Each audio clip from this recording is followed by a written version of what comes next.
we kept pulling it down. That was the worst roost data-wise, because we put it in data, and then it got peed on, and then it got chucked out like 3-4 times. That was one in the rain, torrential rain. Oh, it's a story to that roost. But from what I could tell, it wasn't massively stable. Oh, that's interesting. Yeah, it certainly wasn't the most amazing roost, but it's not the best data for that one out of all of them. And there's so much yet to be done. It's kind of opened up loads of questions now about what we're thinking about the wood and the surrounding woods. It would make sense though if you're talking about stability. If the bats create their own microclimate in terms of if you're in a stable roost, then it's more reliable, isn't it? There's less fluctuation, less energy expended. So it makes sense, doesn't it? Yeah, it does seem to make sense, and it fits a lot of the other literature as well. So maybe you just need to make if you want to, one of my long-term aims is to try and get a more robust monitoring system and make artificial roosts more attractive to bats, so it's more reliable in terms of occupancies. But so maybe the thing we should be concentrating on, one of the things we should concentrate on is trying to bring the temperature regime of the bat box closer to a natural tree roost. And how do you accomplish that? Well, I think we discussed at the time, didn't we, about maybe cork-lined hibernation boxes, because the wood, as I said, your roof, that wasn't thick at all. That was really well hollowed out inside when you examined it. So I mean, I've also read, I don't know any names, like the boxes, we don't really have them at Frymeer ones. The wooden ones, like the old school ones, are quite open at the bottom, they're quite small. I know people say that bats don't use those a lot, they're a bit rubbish, so people stop using those and move to other boxes, potentially because they're not very well insulated at all, and they're all open at the bottom and also open to predation. But then I've heard quite a lot of talk lately of people saying that they're finding a lot of bats in them, so they're not really insulated at all. So that would be good to look at as well.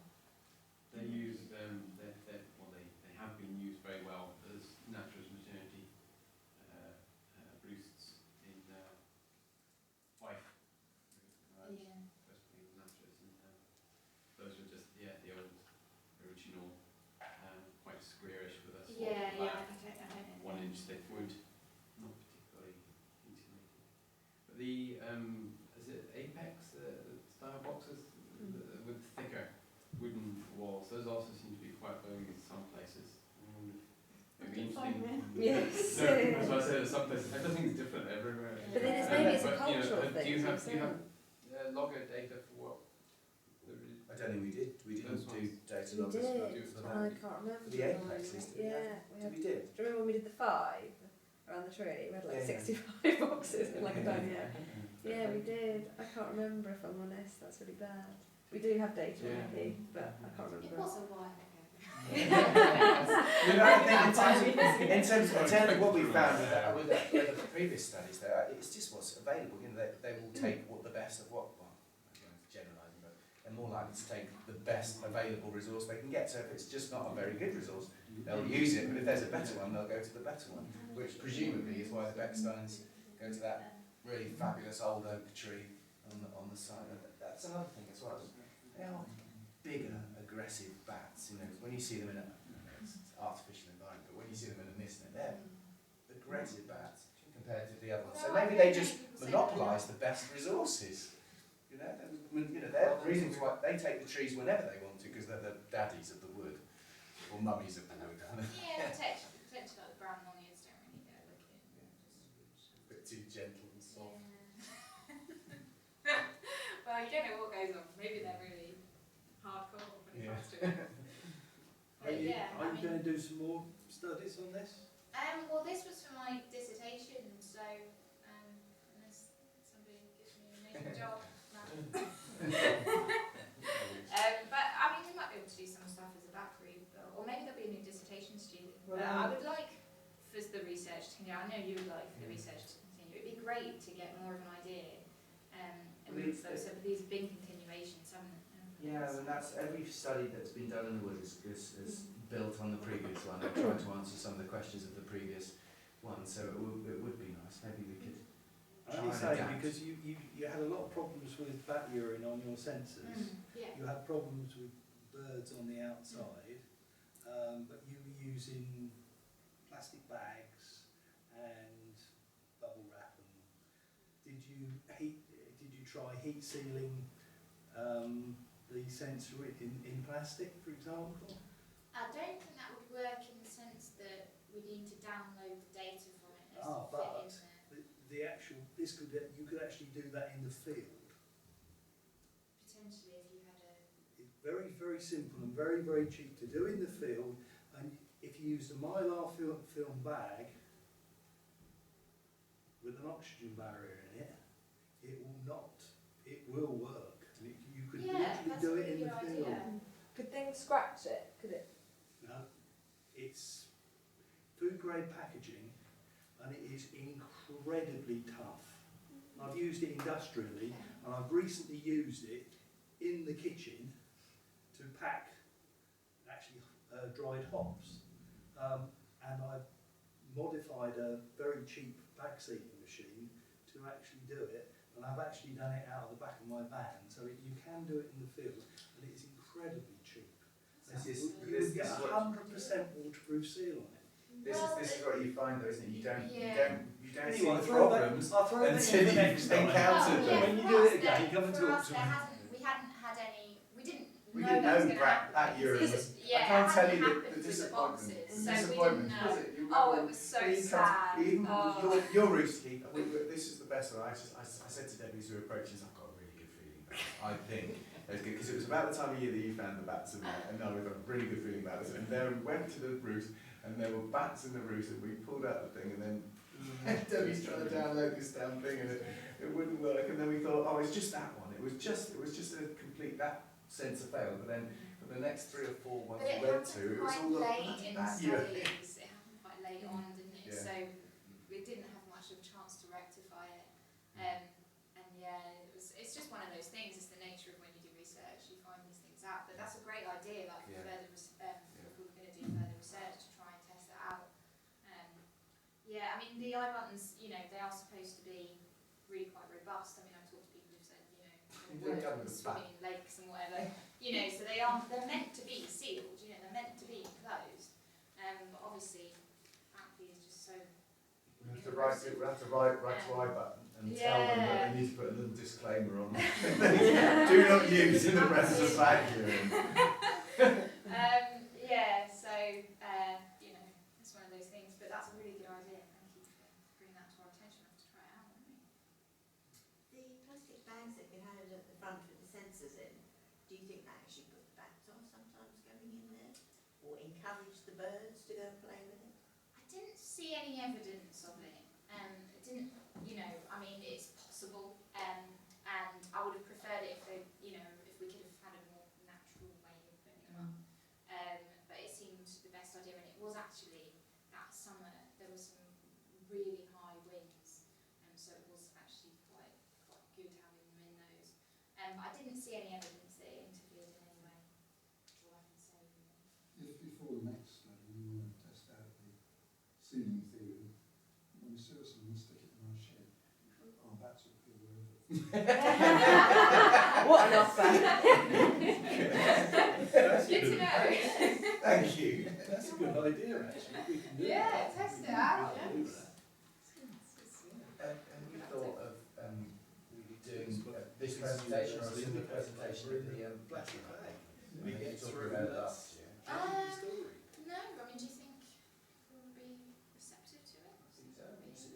Certainly the temperature element of it, I think, is it's really interesting. The graphs are fantastic. So They're calling for abstracts now, so. yeah.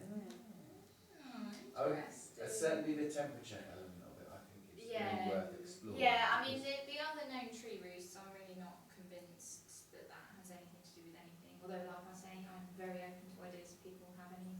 Just a simple comparison The between temperature is really interesting. concentrating on the temperature and looking at the temporal element of terms of the usage of the roost, and also I think it's really interesting that the one that was least used as the one with, I know it's only 11 Yeah, samples, but but the one with the least used. the other least used roosts showed a similar pattern. It was just that was the That's- most extreme, you know, in these.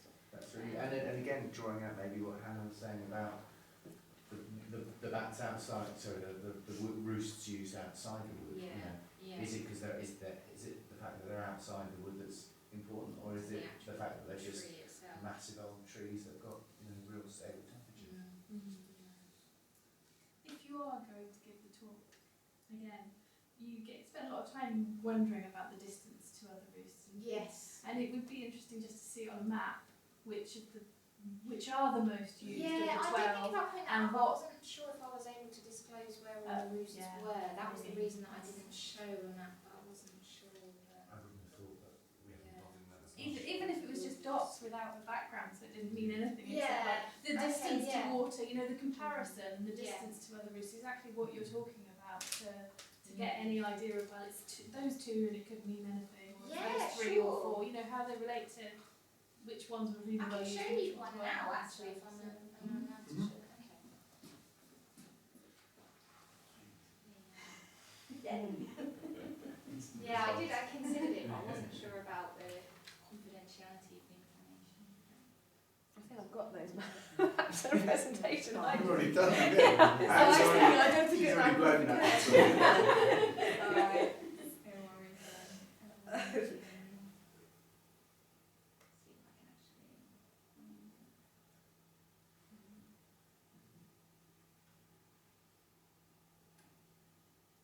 Computer's been a bit slow lately. It's putting pressure on it. Right. So.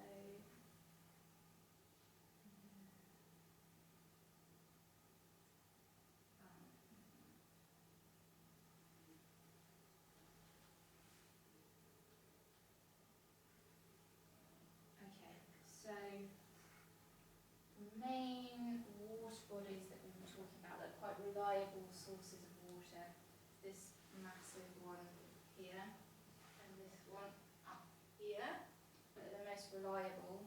I know it's quite small, but the roosts that we were studying are the ones in brown. The brown crosses, the numbers just refer to the number of roosts that it is, so you can see that there are 12. This is the main large boundary oak that we were talking about being really, really stable. And this is the least occupied roost over here. And the purple dots are the other known tree roosts in proximity to those. So we're talking about the closest known roost. And the nuthatch tree is where? The Number nuthatch 9. one is number 9 over here. They're still relatively close, aren't they? Yeah. That's, you know, Yeah, this side seems to be quite nice. And an important part that I did mention in my thesis is that this is kind of like a flight line. Bats travel this way to go to the other woodlands and also to some of the water sources. So it's in a good position. It's where they often head anyway. That in itself is interesting, isn't it? Just the distribution, it would seem to be just by eye to be very clustered around the edges of the wood, wouldn't it, for the natural tree roost? Yeah, And there will be definitely. cavities within it. But having said that, though, so this one here is the one that they fly Yeah. backwards and forwards to, and that's right in the middle. But then maybe that is because it's in the middle, so it's nice and accessible. It's not that far. They break up the massive commute. Who knows? That's not far for a bat. No. That's none of that's far for a bat though. To do as a commute. So it's got to be something more selective for that. The qualities of that tree and cavity, I think.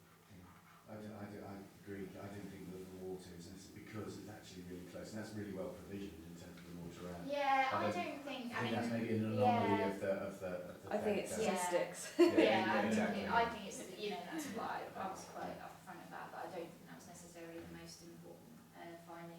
And also, like I said, there were probably loads of pockets, there's a little bit here that might fill up, they can go to little bits. It might not necessarily be that they're using massive ones all the time. Yeah, also the other thing as well that strikes me about that map, because that's the first time I've really looked at that properly, like the way you presented it. Well, the central bit, that used to be mixed conifer, so it didn't have any big trees in it. The bits where all the bats are distributed, they're just the old growth woodland. Yes, it's just that. It might just be that simple, yeah. But Yeah. it's just where the cavities are, because the trees are older. You know. Well, I couldn't do any comparisons with coppers or anything because, you know, the areas that we were looking at had not been coppiced Yeah. within the last 15 years, you know.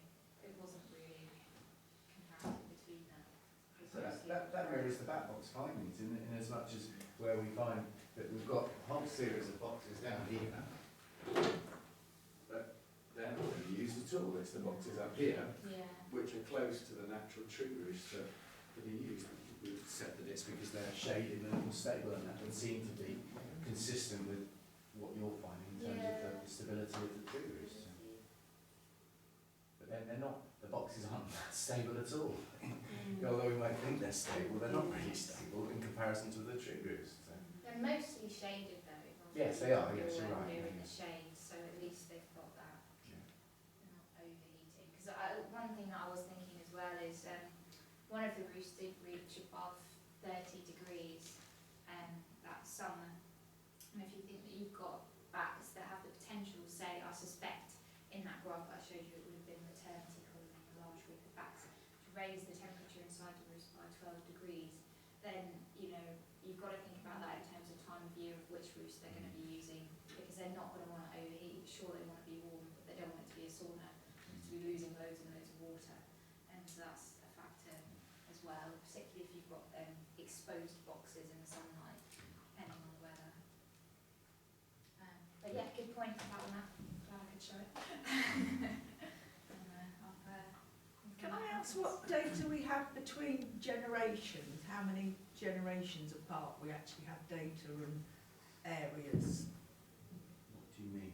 Well, a mum and the grandbabies and the grandchildren and the relative roosts and movement. It'd be nice to do DNA analysis. You know, because what did I look at that wood and I think, well, what did that look like in the Burnwood Forest? Did that oak out there, had it got lots of oaks around it?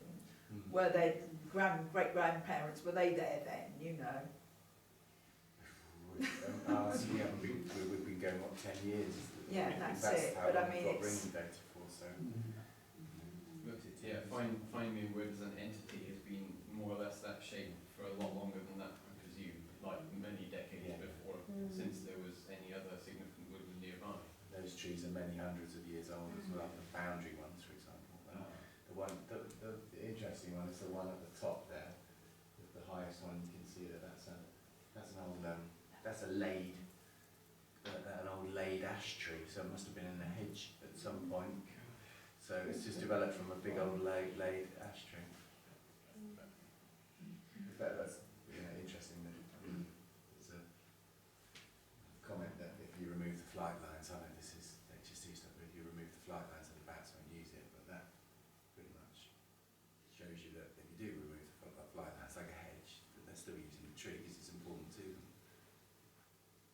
Although when that was done, I don't know. When it was occupied, I don't know. But it's still an old boundary hedge feature that they still use. I think particularly with the Bechsteins, you can see just how loyal they are to certain trees. I mean, not just in this study, but with other studies as well, particularly. Well, that was really interesting about in the same week.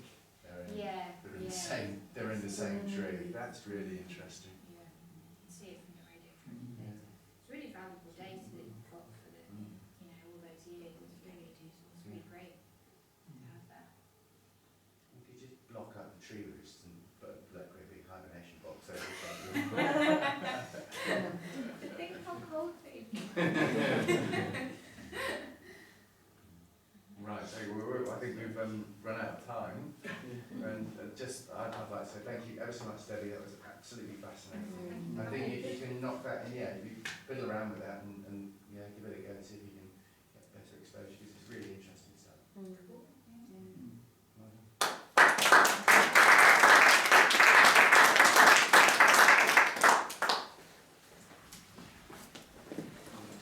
Cynthia appearing on YouTube. Oh, it's gone off now. I forgot I was on video then. I've been in Big Brother. Where do I stop?